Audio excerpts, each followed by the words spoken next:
Hello guys, welcome है आप सभी लोग का हमारे चैनल पे। आप देख रहे हैं, आज हम लोग देखेंगे अन्य आकाशीय पिंड।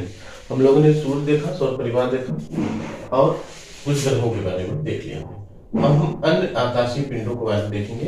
कौन कौन से आकाशीय पिंड और होते हैं, जैसे उल्का पिंड है, क्षुद्र ग्रह, धूमकेतु, ये सभी आकाश में पाए जाते हैं और अन्य आकाशीय पिंड है। देखते हैं, क्षुद्र ग्रह देख लेते हैं, जिसको हम अवांतर ग्रह भी कहते हैं। ये मुख्य रूप से मंगल और बृहस्पति ग्रहों के बीच में पाए जाते हैं।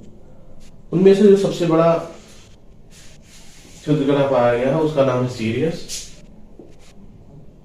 और ये इसका जो व्यास है लगभग 1025 किलोमीटर व्यास है। काफी बड़ा है, काफी मात्रा में जो है मंगल और बृहस्पति के बीच में यात्रा करते रहते हैं, सूर्य का चक्कर लगाते रहते हैं। सभी ग्रह हैं, क्षुद्र ग्रह है, सभी सूर्य के चक्कर लगाते रहते हैं। कुछ पुच्छल तारे, यानी जिनको हम धूमकेतु भी कहते हैं या पुच्छल तारे कहते हैं, इसमें कुछ जैसी संरचना नहीं होती है, लेकिन जब सूर्य के काफी नजदीक आ जाते हैं तो इनमें धूल और गैस के भरे जो धूल और गैस होती है पूछ का निर्माण कर लेती है, तो इन्हें इसलिए पुच्छल तारा भी कहा जाता है। जो सबसे प्रसिद्ध पुच्छल तारा है वो हेली पुच्छल तारा, जो हर 76 साल में निकलता है। ये 1986 में देखा गया था और 76 साल बाद यानी 2062 में ये पुनः दिखने की संभावना है। दूसरा सुमेकर लेवी 9, जो बृहस्पति से 94 जुलाई 94 में टकराया था, सुमेकर लेवी 9। अगला जो पृथ्वी से टक्कर होने की संभावना है, एक अन्य धूमकेतु है स्मिथ टटल, जिसे अनुमान लगाया जा रहा है कि 2116 में, यानी 2116 में ये पृथ्वी से टकरा सकता है। उल्का क्या होता है, जिसे जाना जाता है कि पूरे ब्रह्मांड का लगातार विस्तार हो रहा है।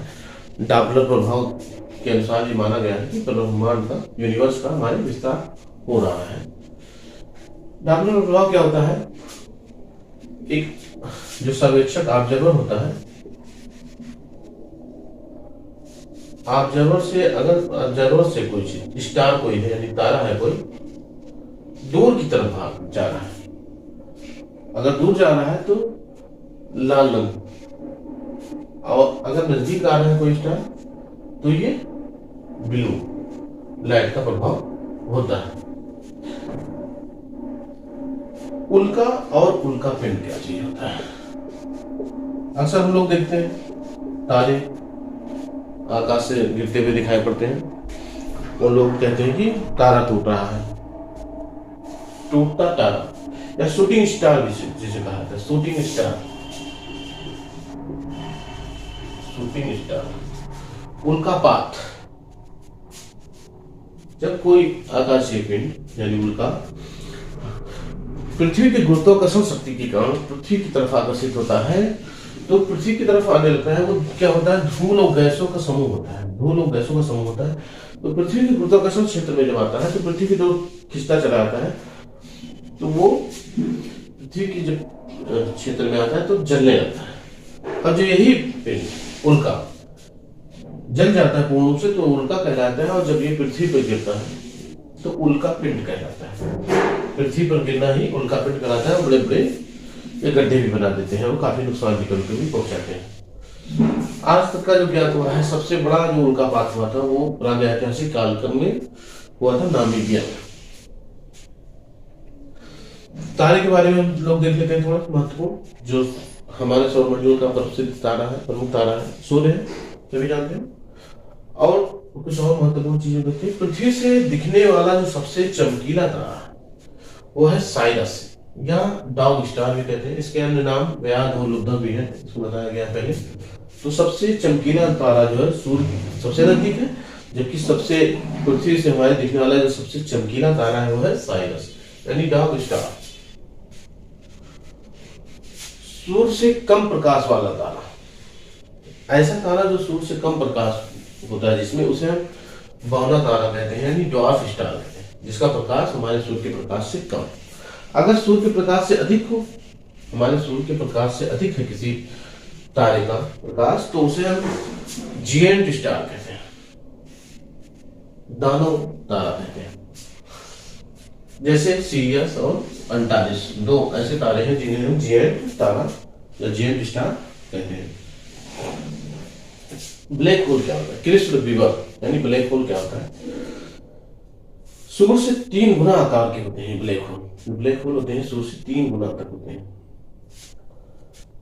जो तारे होते हैं उनकी भी मृत्यु होती है। जैसे हमने बताया था कि सूर्य जो है 10 बिलियन वर्ष हमारे सूर्य का की आयु निर्धारित मानी गई है, जिसमें से लगभग 4.6 वर्ष हो चुका है, 5.4 वर्ष बाकी है अभी। तो उसमें होता है जो उसमें ऊर्जा का निर्माण होता रहता है हाइड्रोजन के मिलने से, और हीलियम का निर्माण होता रहता है, जिससे अपार जैसे नाभिकीय संलयन कहते हैं। नाभिकीय संलयन के कारण अपार ऊर्जा निकलती रहती है। जब यही हाइड्रोजन समाप्त हो जाते हैं सूर्य इस तारे में, तो उस तारे की मृत्यु हो जाती है।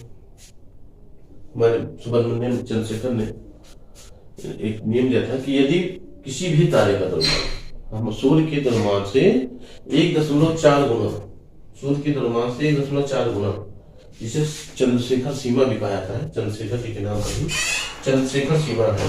यदि तारे का द्रव्यमान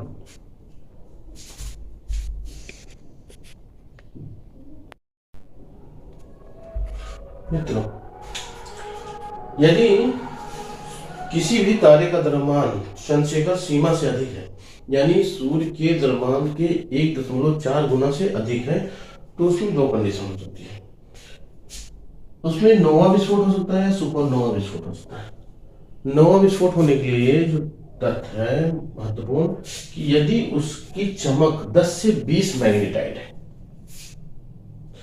तो 10 से 20 मैग्नीटाइड अगर है उसकी चमक, तो उसमें जो विस्फोट होगा वो बाहरी क्षेत्र में ही विस्फोट होगा। उस विस्फोट को नोवा विस्फोट कहेंगे। यदि 20 मैग्नीटाइड से अधिक है, 20 मैग्नीटाइड से अधिक उस चमक है उस तारे की, तो उसमें पूरे क्षेत्र में विस्फोट होगा, और वो उस विस्फोट को सुपरनोवा विस्फोट कहते हैं। इस विस्फोट के फलस्वरूप न्यूट्रॉन स्टार या पल्सर बनता है। जो नोवा विस्फोट होता है उसके बाद वो न्यूट्रॉन स्टार या पल्सर, जिसे कहते हैं, का निर्माण होता है। तारे से न्यूट्रॉन स्टार का निर्माण। और दूसरा ब्लैक होल का निर्माण होता है। तो हम समझ रहे हैं कि ब्लैक होल का निर्माण कैसे होता है। जब उन तारों में से ब्लैक होल का निर्माण होता है जिन तारों का द्रव्यमान सूर्य के द्रव्यमान से 1.4 गुना अधिक हो, उससे हम ब्लैक होल का निर्माण होता है आकाश में। ब्लैक होल वह गुरुत्वीय क्षेत्र होता है जो किसी भी चीज को अपने से परावर्तित नहीं होने देता, सभी चीज को वो एब्जॉर्ब कर लेता है। कुछ और तारे होते हैं जैसे युग्म तारे या बाइनरी स्टार्स भी कहते हैं। गुरुत्वाकर्षण के कारण, गुरुत्व बल के कारण क्या होते हैं, बंधे होते हैं एक दूसरे के तारे। उन तारों को हम युग्म तारे कहते हैं। जैसे साइग्रस X1, साइग्रस X1 एक युग्म तारा है। इस तरह से बहुलिक तारे होते हैं जो कई तारे एक दूसरे से जुड़े होते हैं, मल्टीपल स्टार्स या 2 से अधिक जो होते हैं।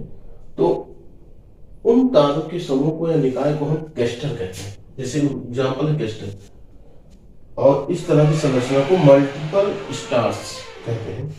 ध्रुव तारा तो सभी जानते हैं, उत्तर दिशा में दिखाई पड़ता है पृथ्वी पर से। एक महत्वपूर्ण चीज और देखते हैं, 21 जुलाई 1969 महत्वपूर्ण क्यों है? क्योंकि इस दिन नील आर्मस्ट्रांग और एडविन एल्ड्रिन, सबसे पहला पैर जो नील आर्मस्ट्रांग ने रखा था, और दूसरा एडविन एल्ड्रिन ने चंद्रमा पर अपना पैर रखा। जिस क्षेत्र में ये लोग उतरे थे, इनका जो रोवर था उतरा था, ये अपोलो 11 यान से वहां गए थे, और उस क्षेत्र को सी ऑफ ट्रैंक्विलिटी कहा जाता है। चंद्रमा के उस स्थान को सी ऑफ ट्रैंक्विलिटी के रूप में जाना जाता है। आज इतना ही मित्रों, फिर मिलते हैं अगले वीडियो में।